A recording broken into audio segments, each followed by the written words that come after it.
Alright, what's good YouTube? Squeezy here. This is my second time uploading this.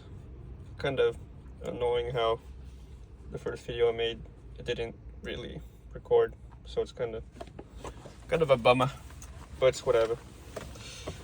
I was gonna say, today I wanted to talk about how a lot of us end up feeling like we're in the imposter syndrome, but in reality it's like, well, a lot of us feel this, and we can't pick and choose, so you gotta play by your cards, right? And just grow from there. Like when I had like a shitty job in LA working at restaurants, like I want to tell you guys, so in LA I worked as a busser, a server, a host, and I think at that point you would feel more of a imposter syndrome because like it's a job anyone could get, and so you feel like this.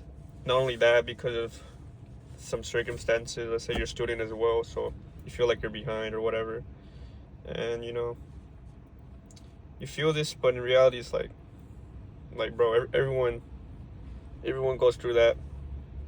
Like, let me tell you something about the industry, like working at a restaurant. Just fucking, sorry to curse, but it's so retarded. Like the amount of like drama and just bullshit you have to deal with, I don't think it's worth it in the end, like for us young people.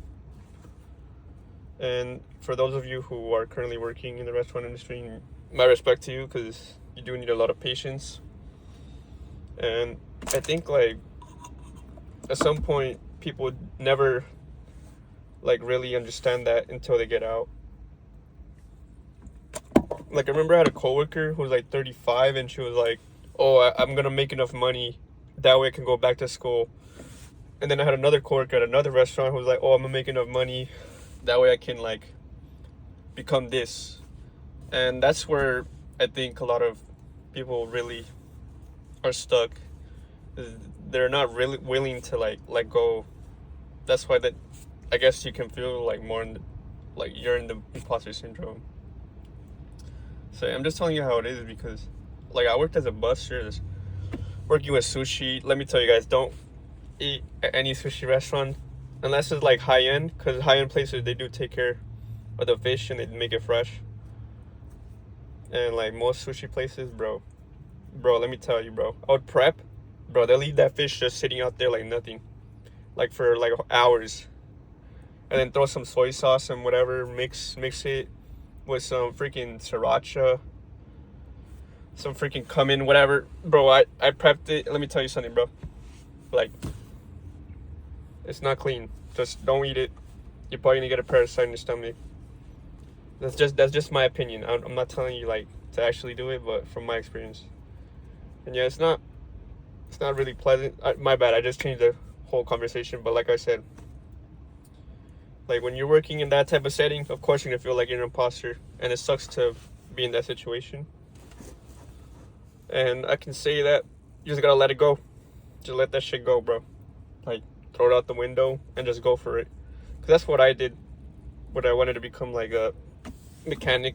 Like I just said one day, I'm like, you know what? I'm done working regular jobs, so I'm gonna start working on cars. Like I had interest in working on cars. I think I covered this in the last videos. I didn't have a freaking car, bro. Like, how embarrassing this? I didn't have a license, a car, bro. Like, my bad, guys. I'm so energetic right now because got off the gym and I feel like pumped. But yeah, like no car, no license, no nothing, and yet you feel like you're in imposter syndrome. Of course you're gonna feel like that, bro. Like, just let that shit go and write your own path. That's how I learned. And I'm currently writing my own path right now, like writing my own story or whatever you want to call it. But yeah, just let it go. Let that shit go, bro. Because when you don't have your parents, like in my situation, you have no one to tell you what to do, but they can like obviously help you. But if you don't like if you don't write it down what you want to do, then time flies, and you're gonna be like that one coworker who's saying that they want to study in a year or in some months or next month or who knows. But yeah, that's my advice to you guys who are suffering from the imposter syndrome. I'm a nobody, but maybe I'll get to be somebody someday. You'll look back to the videos and be like, what the hell was you saying? But yeah, that's just my advice.